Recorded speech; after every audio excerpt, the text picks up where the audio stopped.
Hello बच्चों, आपके अपने यूट्यूब चैनल कोचिंग क्लास में आपका स्वागत है। आज फिर कक्षा 10 में फिजिक्स में हम गोलीय दर्पण द्वारा यू वी और एफ में संबंध का निगमन करेंगे। इसके पिछले वीडियो में अवतल दर्पण द्वारा यू वी और एफ में संबंध प्राप्त किया गया था। इस वीडियो में उत्तल दर्पण द्वारा यू वी और एफ में संबंध प्राप्त करेंगे। तो इसके लिए देखा जाए भाई, मान लेते हैं यम डैश एक उत्तल दर्पण है। इसका पी ध्रुव, एफ मुख्य फोकस तथा सी वक्रता केंद्र है। ठीक भैया। इसके दर्पण के परावर्तक तल के सामने अनंत और ध्रुव के बीच कहीं भी वस्तु रख देंगे तो इस वस्तु का प्रतिबिंब मुख्य फोकस और ध्रुव के बीच प्राप्त होता है। ये आपको भली भांति पता होना चाहिए। यहाँ तक समझ में आया भाई? तो आइए देखा जाए, इसके सामने एक वस्तु रखते हैं। एक वस्तु है ए बी, ए है और ये बी है। ठीक भैया। यहाँ से बिंदु बी से मुख्य अक्ष के समांतर एक प्रकाश किरण चलेगी और मुख्य अक्ष के समांतर चलने वाली प्रकाश किरणें दर्पण से परावर्तन के पश्चात मुख्य फोकस से आती हुई प्रतीत होती हैं। ये परावर्तन के द्वारा गोलीय दर्पण में प्रतिबिंब बनाने के नियम में बताया गया था। और दूसरा नियम में बताया गया था, यदि कोई प्रकाश किरण वक्रता केंद्र की ओर आती हुई प्रतीत होती है तो दर्पण के परावर्तक तल से परावर्तन के पश्चात पुनः अपने मार्ग से वापस लौट आती है। ध्यान देंगे। माना यम डैश एक उत्तल दर्पण है। इसके सामने ए बी कोई वस्तु रखा है। बिंदु वस्तु से मुख्य अक्ष के समांतर चलने वाली प्रकाश किरणें परावर्तन के पश्चात परावर्तित किरणें मुख्य फोकस से होकर आती हुई प्रतीत होती हैं तथा वक्रता केंद्र की ओर आती हुई प्रतीत होने वाली प्रकाश किरणें परावर्तक तल से परावर्तन के पश्चात पुनः अपने मार्ग से वापस लौट आती हैं। तो ये परावर्तित किरणें परावर्तक तल के पीछे ध्रुव और फोकस के बीच प्राप्त हो रही हैं, मिल रही हैं या काट रही हैं। तो इसका प्रतिबिंब पी और एफ के बीच बनेगा। मुख्य अक्ष के ऊपर इसलिए सीधा बनेगा, आभासी बनेगा, वस्तु से छोटा बनेगा। ठीक भैया, इतना आप इसके बारे में समझ रहे हैं। तो हम मान लेते हैं, माना क्या माना जाए भाई? माना दर्पण के ध्रुव से दर्पण के ध्रुव P से वस्तु की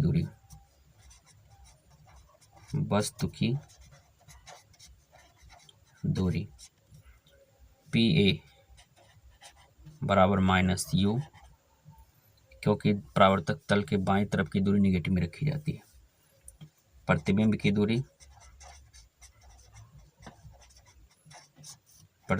दूरी PA डैश ये बराबर होगा V के। ये दूरी प्लस में रखी जाएगी क्योंकि परावर्तक तल के या ध्रुव के दाईं तरफ नापी गई दूरी है ना भैया। दर्पण की वक्रता त्रिज्या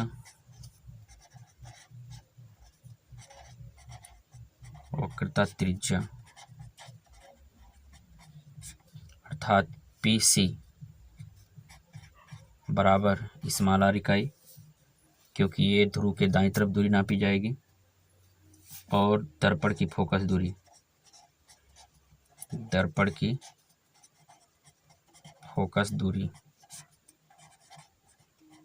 PF।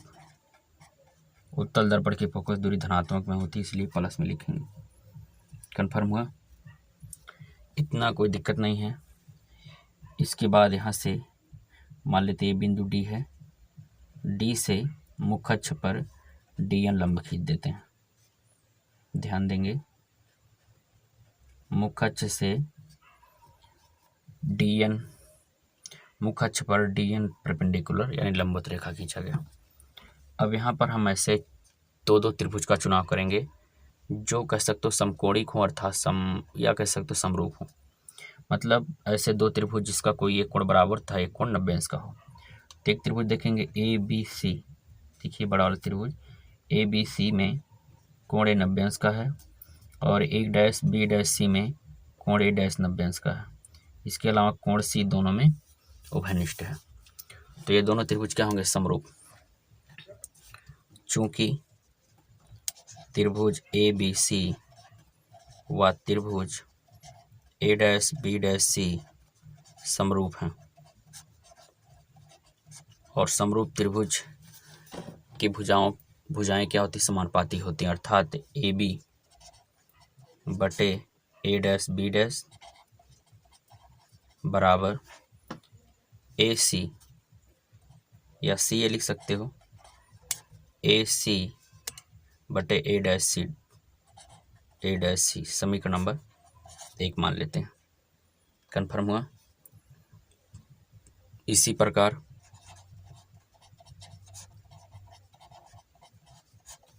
प्रकार से दूसरा एक युग्म चुना जाए त्रिभुज का। कौन सा त्रिभुज चुनेंगे? देखिए ध्यान से, DNF और B'A'F दोनों त्रिभुजों में पहले त्रिभुज DNF में कोण n 90 अंश का है, A', में कोण A' 90 अंश का। इसके अलावा कोण F दोनों में क्या है? कॉमन है। समझ रहे हैं भैया? तो इसी प्रकार त्रिभुज NDF हुआ त्रिभुज A', B',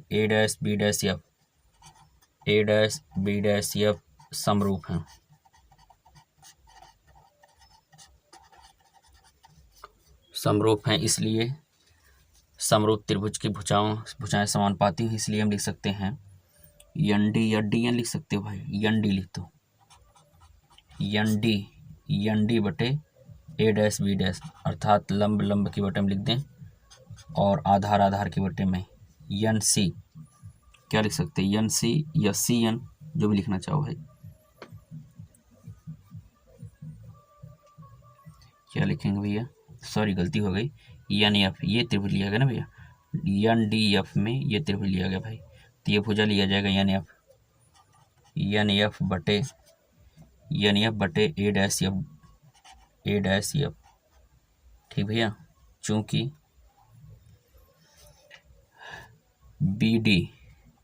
किरण BD समांतर है किसके भाई? AC के, इसलिए AB बराबर होगा ND के। क्यों? क्योंकि समांतर भुजाओं के बीच की दूरी नियत रहती है। तो यहाँ से ND के स्थान पे AB लिख सकते हैं, तो AB बटे, यहाँ लिखा गया भैया, बटे A', B' मिलेगा, बराबर यहाँ NF बटे A', इसे समीकरण नंबर 2 मान लेते हैं। समीकरण 1 व 2 को ध्यान से देखेंगे, कुछ दिखाई दिया? समीकरण 1 व 2 से क्या बता सकते हो कि समीकरण 1 का बायां पक्ष समीकरण 2 के बाएं पक्ष के बराबर है, इसलिए दाएं पक्ष के बराबर होगा। AC बटे A', बराबर NF बटे A'। ठीक भैया, यहाँ तक आपको समझ में आ जाना चाहिए, कोई दिक्कत नहीं है। पुनः बताइए, यदि दर्पण का द्वारक छोटा कर दिया जाए, यदि दर्पण का द्वारक छोटा कर दिया जाए, ये दर्पण का द्वारक छोटा कर दिया जाए तो क्या बता सकते हैं कि D P के काफ़ी करीब में हो जाएगा। तो बिंदु D ध्रुव P के काफ़ी निकट तोप दाएं, ध्रुव P के काफ़ी निकट आ जाएगा,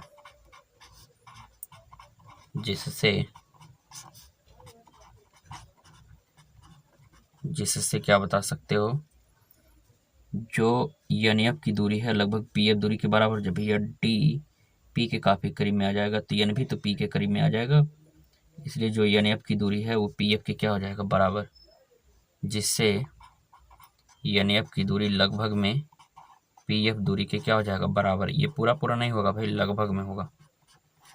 दिस इम्प्लाई दैट ए सी बटे ए डैश सी बराबर एन एफ के स्थान पे हम क्या लिख सकते हैं पी एफ बटे ए डैश एफ। ठीक भाई, यहाँ तक कोई दिक्कत नहीं है। ठीक भाई, आसान है, इतना तो समझ में आ जाना चाहिए आपको। अब हम ए से सी के बीच की दूरी निकालेंगे, ए डैश सी के बीच। यहाँ से देखिए भैया एन एफ जो है पी एफ के लगभग बराबर में है, तो ये उपरोक्त जो संबंध मिला है एन एफ के स्थान पे हम पी एफ लिख देंगे। तो ए सी बटे ए डैश सी बराबर पी एफ बटे ए डैश सी प्राप्त होगा। ठीक भैया, अब यहाँ से ए सी इस फिगर की सहायता से हम ए सी ए डैश सी पी एफ और ए डैश एफ का मान रखेंगे। देखिए ए से सी तक की दूरी, ए से सी को हम लिख सकते हैं P A plus P C, लिख सकते हैं ना भैया। ए सी को हम लिख सकते हैं P A plus P C बटे ए डैश सी, भैया ए डैश सी को हम लिख सकते हैं P C minus P A dash. देखिए इतनी दूरी में से यदि इतनी दूरी घटा देंगे तब तो ए डैश सी मिलेगा भाई, ध्यान देंगे। यदि पी सी में से पी ए डैश घटा देंगे तभी तो ए डैश सी मिलेगा।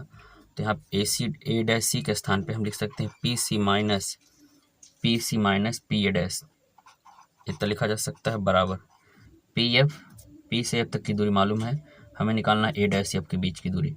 तो पी एफ दूरी मालूम है, पी एफ दूरी में से यदि पी ए डैश की दूरी घटा दिया जाए, किससे भाई, पी एफ को रहने देते हैं, ए डैश एफ के बीच की दूरी निकालने के लिए पी से एफ के बीच की दूरी में से पी ए डैश के बीच की दूरी घटा दिया जाए, तो इसे लिख सकते हैं P F minus P A dash, लिख सकते हैं भाई, मतलब कोई दिक्कत नहीं है। अब ध्यान देंगे P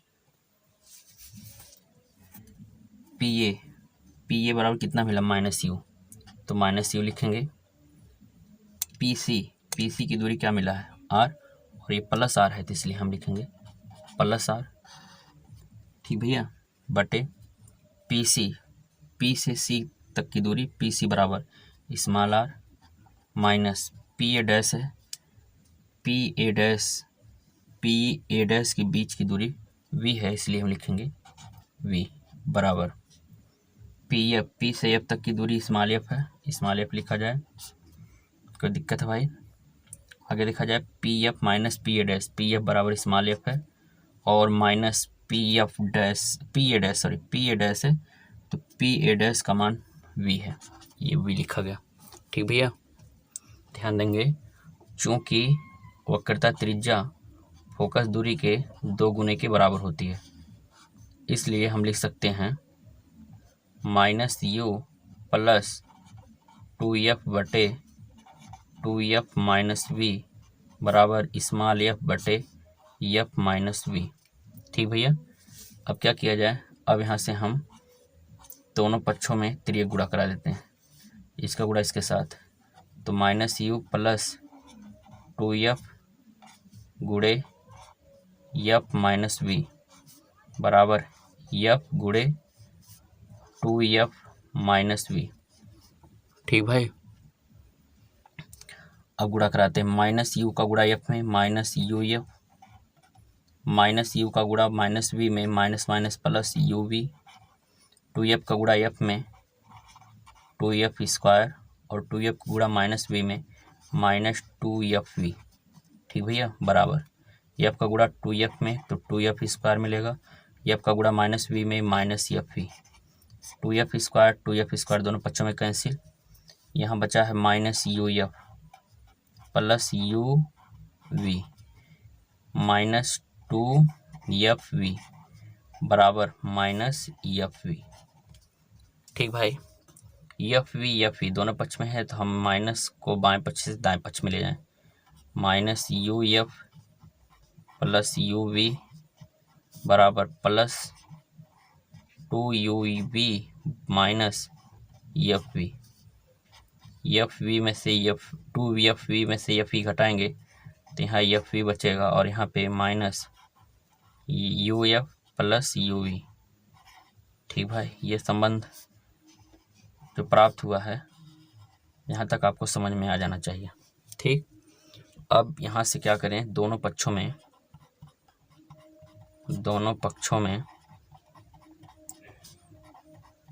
u into v into F से भाग कराया जाए तो माइनस यू एफ बटे यू वी एफ ये मिलेगा, प्लस यू वी बटे यू वी एफ बराबर एफ वी बटे you V F. U F cancel हो जाएगा, यू वी कैंसिल होगा, एफ से एफ, वी से वी कन्फर्म हुआ। तो यहाँ मिलेगा माइनस 1/v, यहाँ पे बचा 1/f और यहाँ पे 1/u, या इसी को हम 1/f बराबर 1/-v दाएं पक्ष में प्लस v में बदलेगा और प्लस 1/u। ये जो संबंध प्राप्त हुआ है, यही संबंध u, v और f में क्या है, संबंध है। ठीक भैया, इसे हम दर्पण सूत्र के नाम से भी जानते हैं। इसे क्या कहेंगे, दर्पण सूत्र। जहाँ f दर्पण की फोकस दूरी है, v दर्पण के ध्रुव से प्रतिबिंब की दूरी है और u दर्पण के ध्रुव से वस्तु की दूरी है। कन्फर्म हुआ भाई। ये जो नियमन आपके सामने रखा गया है, एक बार आप फिर से रिवीजन करिए, नोट्स बनाइए। आशा करते हैं कि आपको ये पूरा समझ में आ जाएगा। आज के लिए बस इतना ही। कल फिर मिलेंगे नए वीडियो के साथ, नए लेक्चर के साथ। तब तक के लिए जय हिंद दोस्तों।